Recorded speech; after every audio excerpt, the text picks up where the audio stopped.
কাজের কোনো শেষ নাই। কাজ একটা শেষ হয় আর একটা শুরু হয়। কৃষিকাজ এমনই, ঠিক আছে?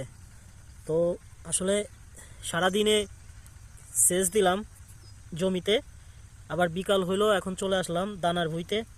দানায় প্রচুর ঘাস হয়েছে। তো এই ঘাসগুলো না এখন উঠাই দিলে পরবর্তীতে দেখা যাচ্ছে কি যে আপনার এই দানার থেকে ঘাসের সংখ্যা বেশি হয়ে যাবে।